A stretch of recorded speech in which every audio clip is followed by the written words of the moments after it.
안녕하세요. 해외 주식 펀드 매니저 크리스입니다. 오늘은 먼저 미국 시장 차트를 보여드리고 시작합니다.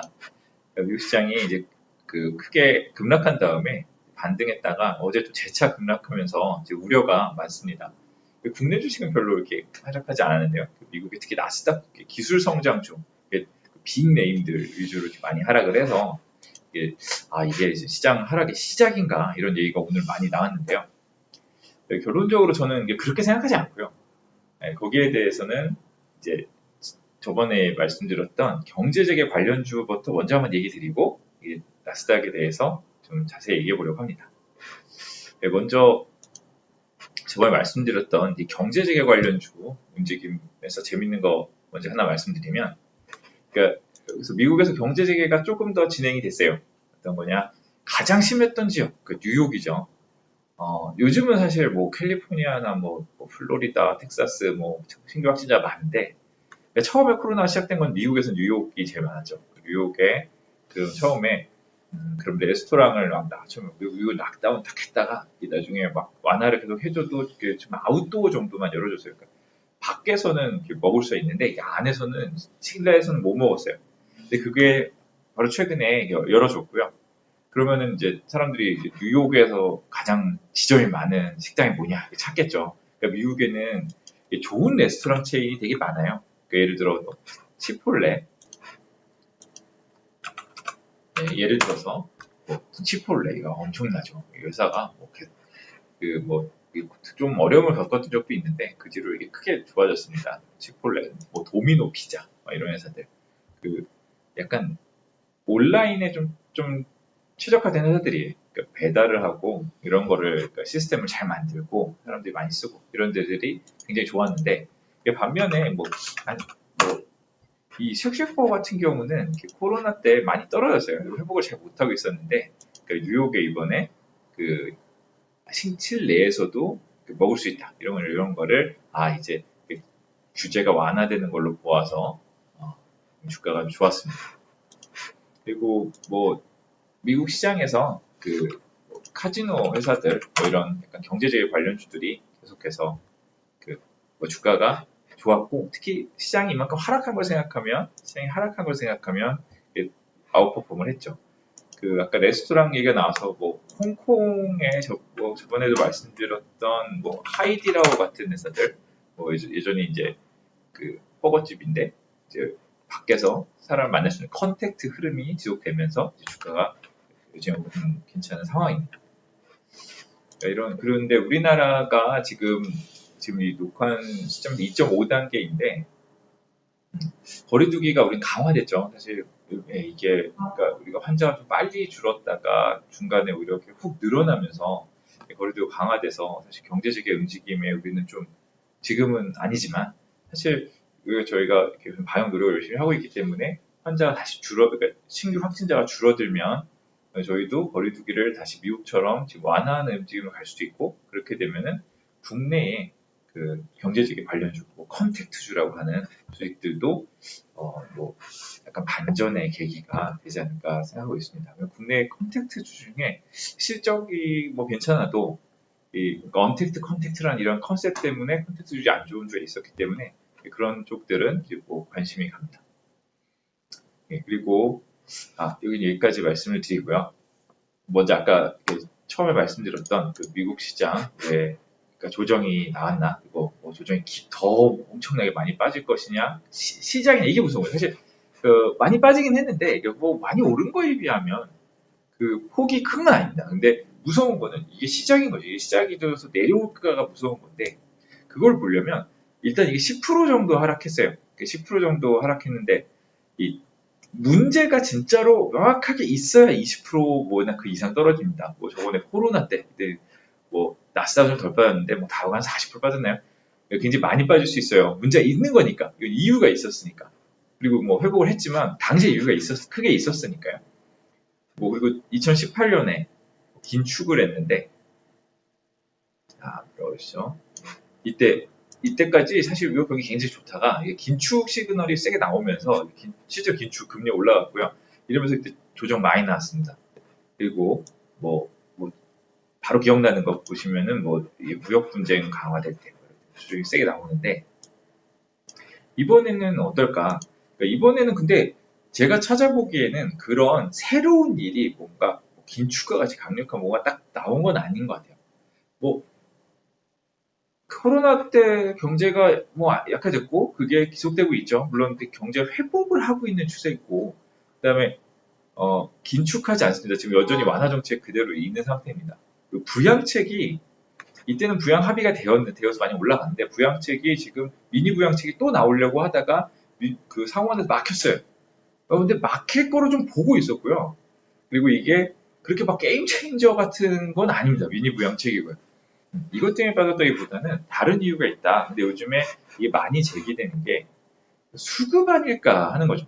주식이 뭐 펀더멘털도 있지만 수급도 있잖아요. 팔면 빠지고 사면 올라가기는 게 일단 기본적인 성격이 있잖아요. 그러면은 그 수급이 어떻게 됐냐? 먼저 이거를 보시면 미국의 콜옵션 볼륨 뭐 이거에 대해서 얘기를 하는데 그 골드만삭스 자료를 차트를 가져왔습니다.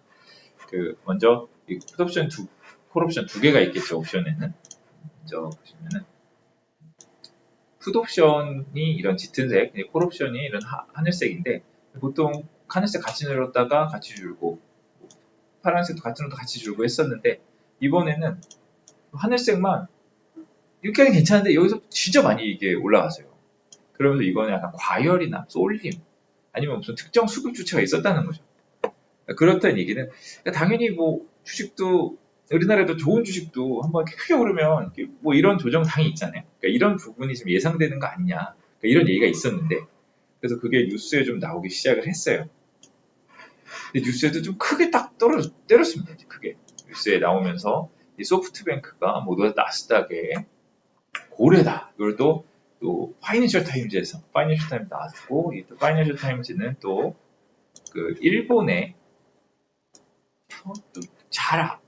일본에 대해 잘 아는 회사다. 일본이 뭐 지분도 갖고 있다. 뭐 이런 얘기까지 나오면서 이 파이낸셜 타임즈가 그게 발표한 게 뭐 9월 뭐 5일 이렇게 되겠죠. 지금 9월 5, 6일에 뭐 이렇게 나오면서 이때 이게 이슈가 크게 됐고요. 거기다가 나스닥 기술 성장주는 누구나 관심이 많았고 잘 보고 있었고 엄청 좋다가 툭 빠지니까 이게 이슈가 된 거예요. 그러면 이게 수급적인 문제가 있었는데 그럼 그 회사들이나 그럼 경제에 우리가 지금 보는 매크로에 영향이 있었냐?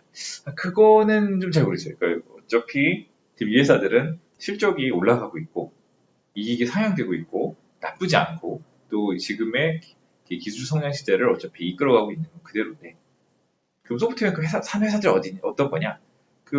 이 공시를 하기 때문에 사실 찾아볼 수 있습니다.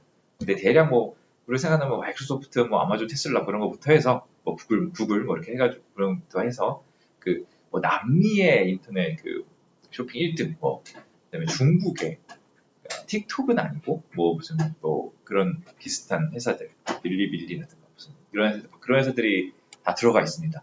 다 업계 1등이나 기술을 선도하는 회사들이고 근데 실제로 펀더멘탈이 좋은 회사들이 다 좋지는 않을 수 있지만 좋은 회사들이 많습니다. 그런 회사들이 그러면 이제 펀더멘탈 이상이 없다면 그러면 아주 조정인데 깊으냐 아니냐를 봐야 되는데 아까 말씀드렸듯이 이것도 연구가 있습니다. 이 연구. 이 연구는 여기는 하나금융투자에서 리서치하시고 저기 이데일리의 기사를 가져온 건데요. 보통 얼마나 시장에 빠질 것인가 과거의 사례가 미래를 보장하지는 않습니다. 근데 과거의 사례를 참고할 수 있겠죠. 과거에 경험적으로 10% 빠지더라.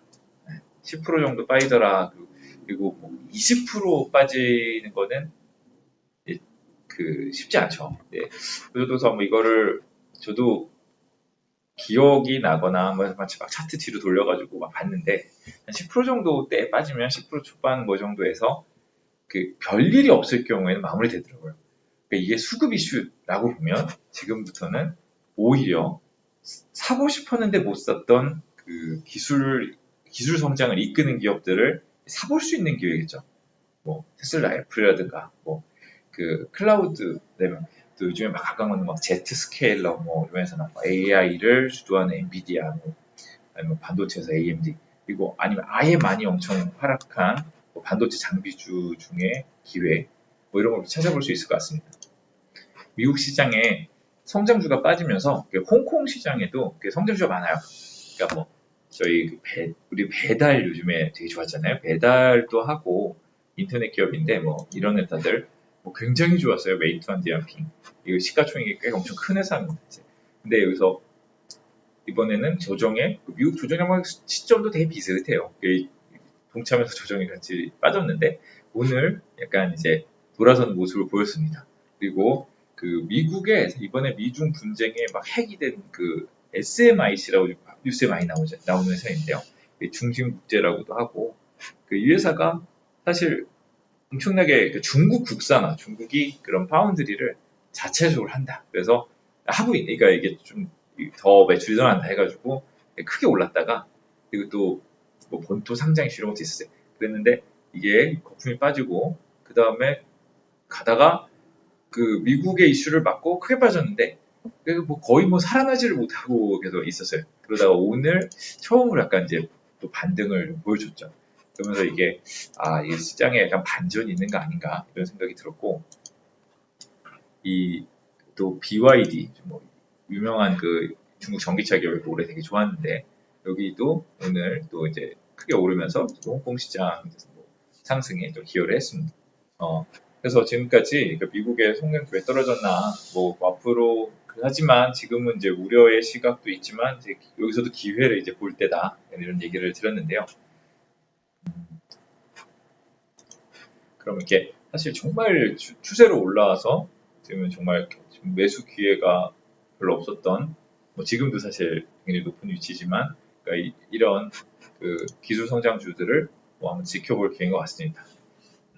그리고 그렇다면 이제 저번에는 그러니까 코로나 피해주, 경기 민감주 이런 것도 말씀을 드렸고 이번에는 기술 성장주 원래 좋았던 회사들 코로나 좀 또 수혜성이 많이 있죠. 코로나 수혜주들도 있는데 그런 것까지 다 좋다고 다시 한번 사볼 기회라고 생각을 하면 그럼 어떻게 될까요? 그렇게 되면 저의 시황은 미국 시장이 지금 급락한 데서 한번 반등을 할 수 있을 것 같아요. 같이 올라가면 경제적인 흐름은 이어질 것 같거든요. 지금 뭐 특별히 다시 미국에 뭐 크게 확산이 된다던가 이런 매일매일 체크를 하고 있는데 신규 확진자가 막 확산되진 않아요.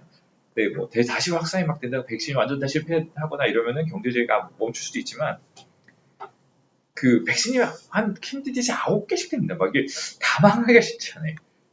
뭐 하나가 뭐 중단된다, 어렵다, 이게 나오는데 다 망하지가 않기 때문에 그러면 또 이게 쉰다 그러면 우리가 더 빨리 할 수 있는 게 나옵니다. 그리고 또 미국의 신규 확진자도 이렇게 트렌디하게 지금 약간 꺾이고 있기 때문에 경제가 된다 그러면은 그 경제 지표도 경제가 재개되니까 지표 올라가겠죠. 시사를 두고 그러면은 이제 미국 시장을 되게 나쁘게 볼 거는 없지 않을까 지금 시황은 이렇게 생각하고 있습니다.